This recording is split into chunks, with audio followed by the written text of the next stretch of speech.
My name is Sangoel by Karen Lynn Williams and Kadra Muhammad. Illustrated by Catherine Stock.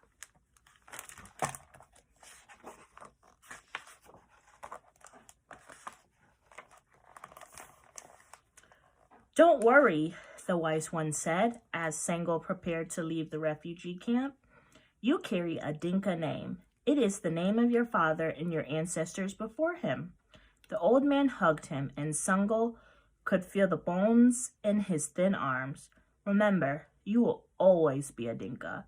You will be Sangoel, even in America.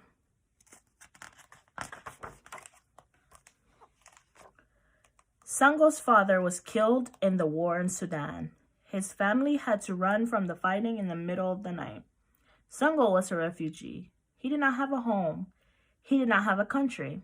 Many people in the camp were waiting to be resettled, but the wise one could not leave. No country wanted one who was too old to work. In America, you will have a new home. Sangoel's friends told him, you will never again have to escape in the night. Everyone waved goodbye. Sangoel's little sister, Lily, cried.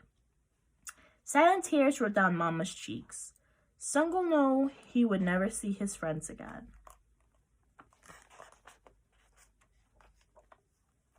The skyboat took them to America.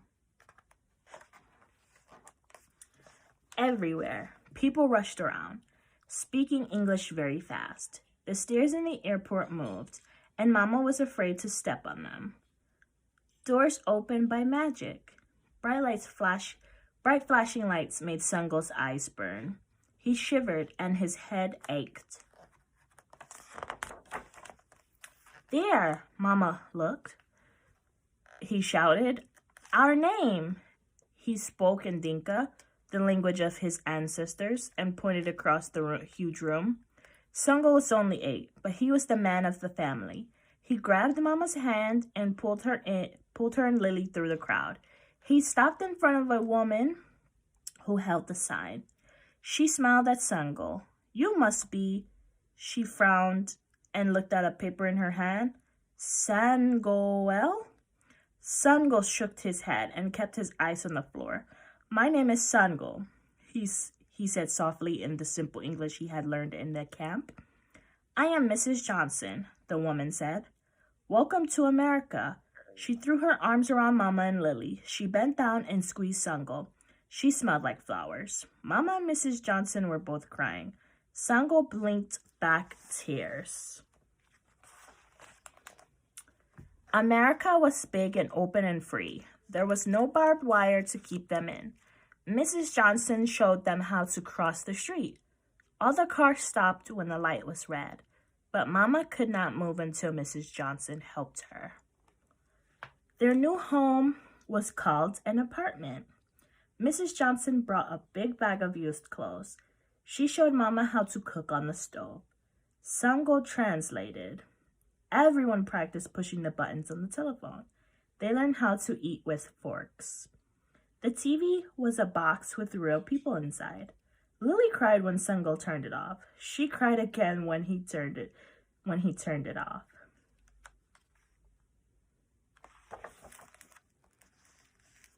The next day, Mrs. Johnson took Sangoel for a checkup.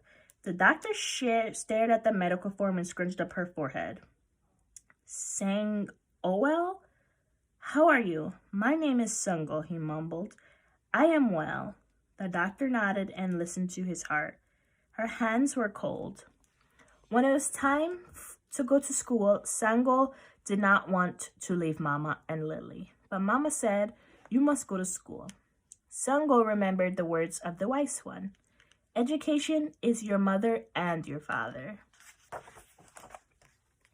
The teacher gave him his own desk, but when she introduced him to the class, she scrunched up her face and forehead trying to read his name. This is Sangoel. Sang, the girl next to him called out. The kids laughed. Sangoel lowered his head. He remembered the wise one's words and held his anger inside. My name is Sangoel, he whispered, but no one heard. Mrs. Johnson signed him up for football, but in America they called it soccer. Everyone on the team got a brand new shirt, as blue as the sky in Sudan. Sangoel lined up with other boys, and the coach called out each of their names. When he frowned at the papers, Sangoel knew whose name he would call next. "My name is Sangoel," he said before the coach could say it wrong. As Sangoel walked home from practice, one of his teammates ran up. "Hey, Sangoel. My name is Sangoel," he called softly as the boy ran off. Sangoel wore his new soccer shirt that night at dinner, but he still wasn't happy. The rice stuck in his throat, and he wished he were back at the camp.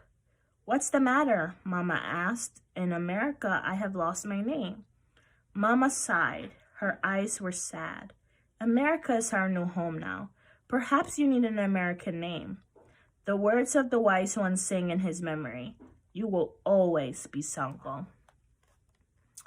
That night, he slept on a rug on the floor instead of his American bed.